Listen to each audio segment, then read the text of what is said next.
Unfortunately, the European agent I worked with was awful. What did he do wrong? Did work? Everything. Like anything specific? I know there's a little bit of debacle we talked about. Yeah, well, BS me, string me along, not sell me to good teams, basically take whatever the quickest way to get. Like how it works is like typically teams in Europe pay your agent when you sign a deal and it doesn't come out of your contract, or like the contract you get is a little less because the money they gave it to your agent. So he was just trying to get the quickest buck. And so the offers were not good. And so I ended up getting my own deal in Coventry. The Blaze in the UK league. Blaze in the UK league, which is it's a good league. It's between the East Coast and the American League in terms of skill. But it's kind of the league, it's changing now, but at that time it was kind of the league you go to towards like your end your career, not like create new opportunities. And I didn't know that. The agent probably sold you on that? No, the agent had nothing. Well, the agent didn't do anything. He tried to take credit for that contract, but it was actually David Brohl, who played former Leaf player, who was on the team with me, was recommended me to their coach, Danny Stewart, his buddies with my co-host Wheeler. Yeah. And so I got that. I created that deal, and then playing okay. Our team was not good, and we were going through like a tough string of games, and then I ended up getting released from there after a 3-game win streak, mind you, which is stupid, but 3-game win, they just released me and they're like, we don't, you're not going a separate way. I was the highest paid player on the team, it is what it is. And I got my little stick shift, wrong-sided car, called my dad, and I was like, Dad, I'm donezos. Done. Was this before or after the gear issue? This was at the same time. Them not letting me try. Can we explain this? So they release you. They released me, and I had all this custom gear like built for me, and they're like, "You're not taking it." They're like, and I was like, "Why not?" They're like, "Well, we're just assuming you're not going to play hockey again." I was like, "All right, so a weird thing to assume."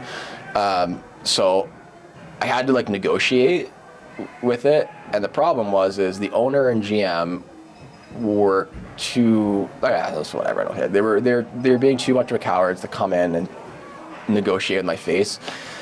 So Coach Stewart would talk to me and then go back and then come in. He was playing the middleman. They're like, "Okay, we can give you your pads, but not your chest protector, and we can give you one glove, but not this." And I bought anchor pegs for myself and the whole so to use in games.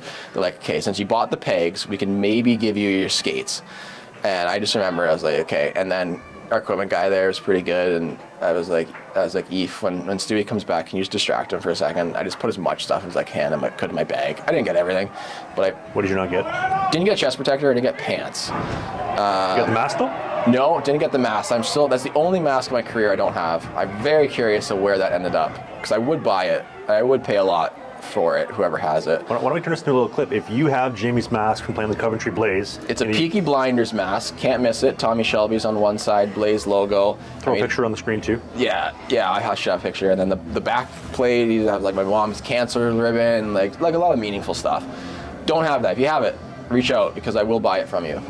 But so the team doesn't let you take the chest, the pants, and the bucket. Everything else you got? Everything else, I stole the skates.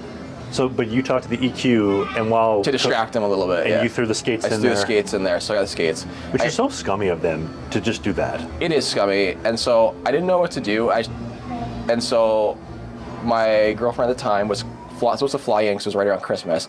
Had to cancel her trip. Wasn't able to get it refunded. Sweet, thanks. How much was it? It was like $2,000 on the flight. So you lost $2,000 to cancel? Oh yeah, I lost $2,000 to cancel. I didn't know if I should just stay in Europe, because I wanted to re-sign somewhere in Europe, if I should just stay or go home. And then I was like, I just don't want to be here, I need to leave. And so I went back home, didn't really have much, got a new agent, European agent. Also, I realized how horrible mine was, because the new one got me a lot of offers very quickly. I'm like, this is how it's supposed to work? And also the old agent shouldn't have you in a position where you're having to negotiate to get your sticks back and your pads back. Oh, right? I definitely did not get any sticks, that's for sure. You took no sticks as well? Zero sticks. Definitely did not get sticks. But yeah, so a new agent had a few offers, it was good, and then I ended up having an opportunity in Cincinnati. Someone got hurt in Buffalo, and so there was an opening. And I was like, well, you know what, again, it was one of those ones look, we need a guy, we can't promise you much, but come in, Hauser's here, it's gonna be good. And I was like, you know what, I need the PHPA, I need the insurance, because I was living in the States at the time as a Canadian, didn't have insurance, so I was like, I need the insurance, you know what, let's just do it. Instead, you know, like cool, going to signing in Budapest would have been cool, but whatever, I was thinking like I need insurance for the summer. So I signed, took me a game or two to kind of get my footing under me, and then I started to play well. And then they ended up trading me to Brampton because Brampton needed someone to go on a run, and played, actually right before I was traded to Brampton, I talked to Joe Sean, head coach of Michigan Tech, and I was like, hey, I'm done. Like, can I come be the goalie coach in exchange for school? And he's like, as long as you are sure that you are done, we will make it happen. And as soon as they got the green light on that, I was like, then I knew I was done. And it kind of felt like a little bit of weight lifted off me. So I kind of like, then I went to Brampton and I was playing like carefree, and I was like, hey, let's just go on a run. Like, this is house money. Yeah, house money now. Obviously started playing well again, started feeling good again. And then obviously the pandemic happened and it shut it down, which is like, just like the story of my career, like something always goes wrong, you know? And so that was disappointing that it ended, because I was starting to feel good. We had a really good group of guys, and I feel like we could have probably went pretty deep, and it would have been nice. But coming full circle, I was able to play against Reading, my former team, beat them, and they were better than us, and beat them, and like things were going well. But yeah, that's how it came to an end. And then like the pandemic happened, the shutdowns, and then as soon as my student visa came in the mail, I just drove over and started goalie coaching right away. And I was not mentally ready for it, but I needed to do it. Do you look back on anything that you wish you would have done differently or that you'd change? I know it's very wide. Yeah. Like, would I definitely not been drafted? But that's kind of like, I would have said I would have not. Can you decline that? Say, I don't want you to. Pretty sure I could have. Like, when they called me, I could have said, please don't draft me. But you don't. Why would it? Like, you say that, and you're like, only superstars that don't want to go to a certain team say that. Like, well, and if fans hear that, they'll also call you an Eric Lindros. Yeah. But they don't understand the inner workings of what we just explained. How you're such a disadvantage. Yeah, definitely. Definitely turned down being drafted. Honestly, that would probably be a pivotal moment, because I would have signed to a team that was like genuinely wanted me. And then when a team wants you, you get opportunities because people have invested time and money and all these things into you. So when a team wants you, you get starts, you get opportunities, even when you're playing poorly. You just explained Callum Booth, who was drafted. Yeah. They swapped you because they have to get him opportunities because they have more money invested in him. And so you get that stuff when you're signed or drafted that way. And so that easily, hands down, I say that every time anyone asks, that's the one thing that I would change, because probably would have been a lot different.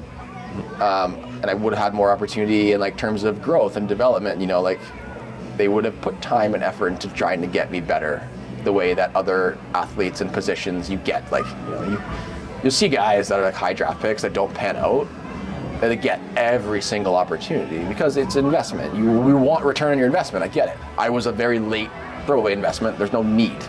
And so, like, if I was a free agent signing, that's a different story. A team's using a free agent pick on you.